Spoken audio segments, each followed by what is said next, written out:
Hey there, welcome back to the Career Refresh. I'm your host, Jill Griffin.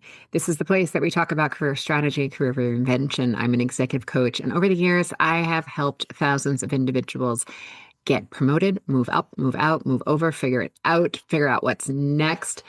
And in 2025, I did over 1,000 hours of working with individuals just on their needs and up leveling. So these are the things that are fresh, and these are the things that I'm hearing. And with permission from my clients, I have opportunity to share them with you. So yeah, we change the names and we may change the gender at times, but I think it's really important to learn from what other clients are experiencing and how you may find yourself in the same situations within your organization or within the business that you work in.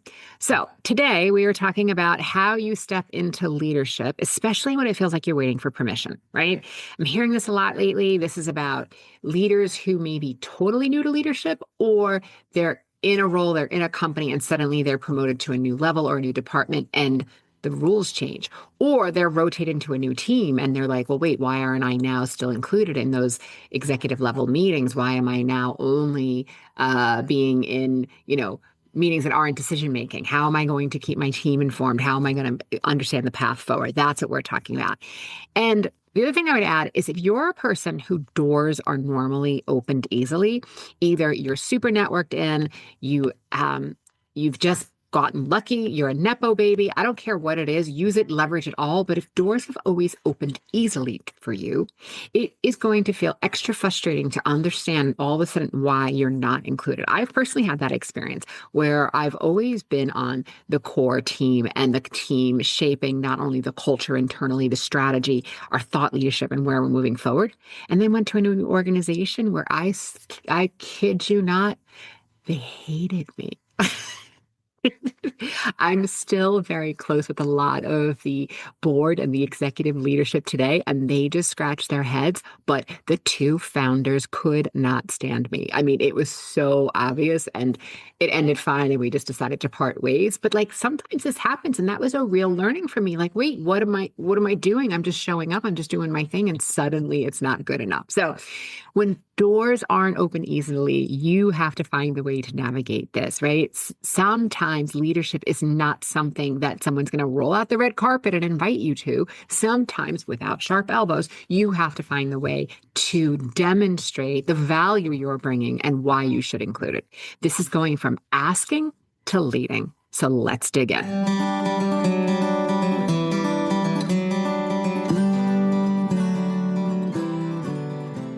All right.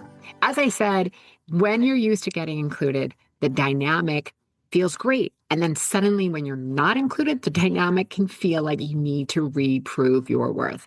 So when you start actively providing value, this is where you shift the power dynamic. So whether you're having the thought or you're saying the words like, hey, can I get into that meeting? Can I be invited? I want you to change your language and think about, you know what, here are the two risks that would be mitigated. And I want you to consider this as you're going in, and that this might inform your discussion, right? So you're giving them information that are saying like, here, this is going to inform your discussion. You're showing the value you're going to create. So you're not waiting to be invited. You're leading with foresight. This is what people then start to see, that your thinking is really sharp and you're making good decisions, and they'll start to pull you in naturally because they see the value that you create. So you might want to ask yourself a couple of questions. Again, opportunity, grab your journal, grab your notes app. What are the recurring business topics where you could proactively contribute before you're being asked? Talking with a client recently about working across time zones, and in a global company, if you have teammates who are anywhere from 6 to 8 hours away from each other in time zone, well, what are the ways of working? As you're the leader, guess what? No one else is doing that work. No one cares about your career. You have to care about your career. I care about your career.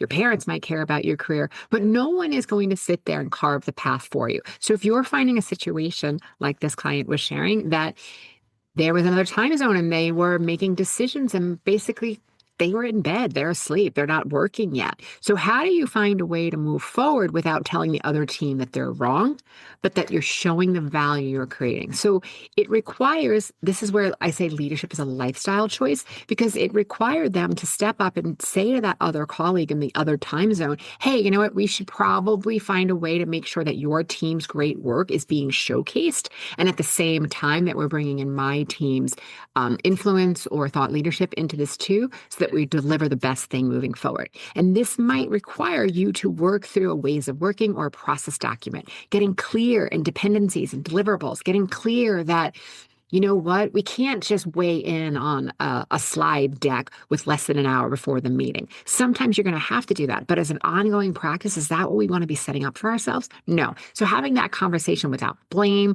without sharp elbows, without thinking someone's doing something to you, they're just trying to get their work done too, right? And that's what we want to do. We want to be coming from the best intention. So thinking, what are the areas that you can proactively contribute before you ask? Next, think about how you're showing up as a thought partner, not just checking their work to see if it's the right work, right? How are you moving the conversation forward? How are you moving the goal or the narrative forward? That's what I want you to think about. And then I also want you to think about how can you make your input impossible to ignore because it saves time or money or man hours or risk later. How can you make that input impossible to ignore, right? This is where that level of storytelling or executive level storytelling is going to be really, really helpful here. Again, these are things that you can work on with a coach like myself, or you can work on with a mentor. Perhaps your company is offering professional development, or maybe it's something you want to do for yourself and invest in. But these are the areas that I really want you to think for yourself. How are you proactively adding value ahead of time? Next area that I want you to think about is how are you changing the conversation with your manager? So instead of being like, hey, can I get invited? Which again starts to reframe and feels a little weird, can feel a little graspy. I want you to reframe it as a strategic opportunity. Hey, here are key meetings where strategic oversight would really strengthen the performance. Can I clarify how I'll stay informed to ensure that level of visibility? Right? You're asking about how you're staying informed versus asking into the meeting. You're not asking for access. You're solving a business gap. So again, questions to think for yourself. How can you position this for yourself, your boss, your skip level as a strategic gap, not a personal frustration that you weren't included? And how can you make clear that what you're doing is reinforcing positive ways of working and structure, and you're not coming at it through emotion? Because again, like I mentioned with those founders, it was emotional for me. Like I couldn't understand, why aren't I invited? Like I'm the strategy girl. I've always been the strategist. Don't want the strategist in the meeting. But I know, and it was many years ago before I had my own coaching, I know that I was probably like a little like a little pity party, a little bit like I should be there, maybe a little passive aggressive versus just saying like, hey, I know you have this meeting next week and I thought this would be helpful for your meeting, and just being in the place of moving it forward. And yeah, it took a little bit of time to reset myself before I got invited to meetings in the future, not with that company, with other ones, but that's what we're talking about. Next is I want you to think about how are you building a channel of influence, right? You have to build parallel channels of influence. Even when you're not in the room, you can shape what happens. So before the meeting, you can ask attendees if there are short notes to give them, if there's insight, if there's opportunities to give them some strategic thought as they're going in. Hey, I know you have that meeting later. Here's what I'm thinking. I think that would benefit you. Now, that person's in the room, they may claim it for themselves. There's nothing you can do with it. Or they can say, I was just talking to Jill and she suggested that we think about this as we're moving through this process, right? Your name is on the lips. You're being mentioned. That is how you create significance, because you're making somebody else significant by mentioning them when they're not in the room, which in return makes you significant, right? Because you're throwing it to somebody else who then saying, who's making me significant? Oh, she is. She's talking about me when I'm not in the room.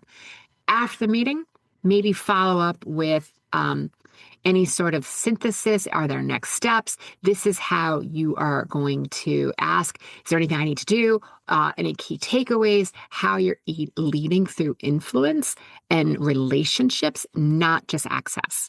Here are opportunities for you to ask yourself, Who would respect my input that you can loop in or that they can loop you in informally? Um, what can you send before the meeting? How can you be helpful that shows you have this foresight? And can you demonstrate that inclusion makes their jobs easier, not harder, makes their outputs more strategic? Diversity creates strength. Diversity of thought creates, okay, how are we thinking about this problem and making sure that our solution is solid? Where can you get ahead of that before and then, of course, after the meeting, right? Asking how you can demonstrate or what might you need for that meeting. Those are the conversations where that kind of foresight and thinking through is going to be really important for you. I want you next to control the narrative. You've got to stay out of victim mode. This is not about you. Your name might be all over it, but it is not about you. There's very few situations in which someone is saying, you know what? I'm not inviting Sarah to this. I don't want her there. It's not what's happening. It may feel that way, but that's not what's happening. I'm going to promise you it's rare that that's what's happening. No one has that much time to think about you. They're busy with their own stuff. So constantly asking for inclusion can start to sound like you're asking for permission instead of seeking this level of exercising your authority. So act as though you already have a seat at the table in your tone, in your language, in your follow up, using calm, assertive communication. This is all going to come from your mindset, really thinking through. In order for me to feel calm, what do I need to be thinking? In order for me to know that I have the ability to be assertive and clear and strategic in my input, what do I need to be thinking? That's how we make that shift. This is not about apologies. This is not about a deferential tone. It's just clarity and leadership. So I want you to ask yourself, what would the next level, the future self version of you, that confident version of you, what would they do in this situation if they were already through it, right? Looking back, borrowing from your future, and then pulling it back into where you are now is a little bit of a mindset trick. So you go to the day after this is all solved and you think about, well, how will I feel when this is all solved? And then you bring those feelings back into today and you think, okay, if I'm feeling confident, clear, determined, focused, inspired, what am I thinking? Because when I'm clear in what I'm thinking, those are my feelings, and then that's going to connect to the actions and the results that I create. Next, I want you to think about how are you speaking, again, with authority, not emotion. If you feel yourself getting a little emotional, if you feel a tightness in your throat or tightness in your chest, and you feel like your voice is going to start to show that emotion, you have an opportunity just to think and pause and say, you know what? It's a really good question, Jill. Let me just think for a second.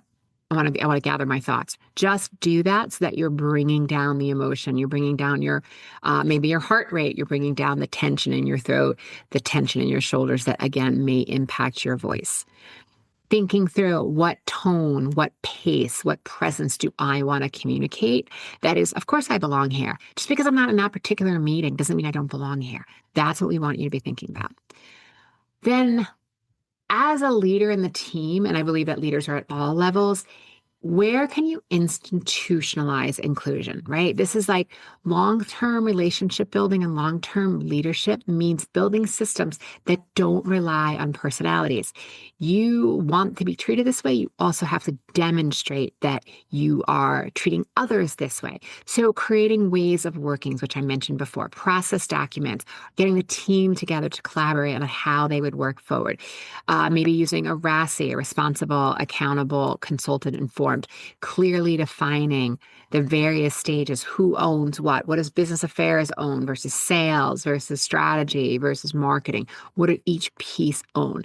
And when you include and bake inclusion into the process, then it's not optional. Then it's not, oh, did we invite them? It's like, what's the next step in front of us that we're able to execute?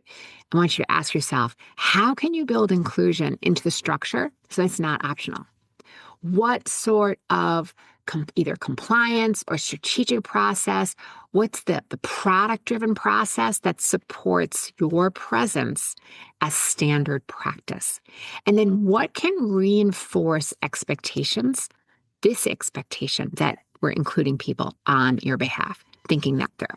Listen, stepping into leadership isn't always about waiting for someone to notice you. It's about filling the gaps. It's about naming them before they're been named by someone else, adding value, and deciding to lead from right where you are right now. When you stop asking and start leading, you stop chasing that validation. And as I've said a million times, validation is for parking. It is not for your leadership. That is where you start earning that influence, that visibility. That is where you start creating the change, and you're moving from asking to leading. You're moving from achieving, which is important, into leading. Also important, but that's the shift we're looking to have you make. All right, I want to hear from you. I want to hear what you think. Are you trying this? What your challenges are? I love that you guys email me. Send me an email at hello@jillgriffincoaching.com. And as always, if this episode helped you, send it to a friend, a colleague. That is how we get this work out there. That is how we create the change in the workplace that we want. And we create more inclusive, more dynamic, more diverse, more innovative, right? Workplaces where we're really feeling good. We're in the flow and we're getting work done and we're reaching those milestones and outcomes that we are hoping for. All right. All right, friends, I appreciate you. Stay in possibility, be intentional, and always, always, always be kind. I'll see you soon. Bye.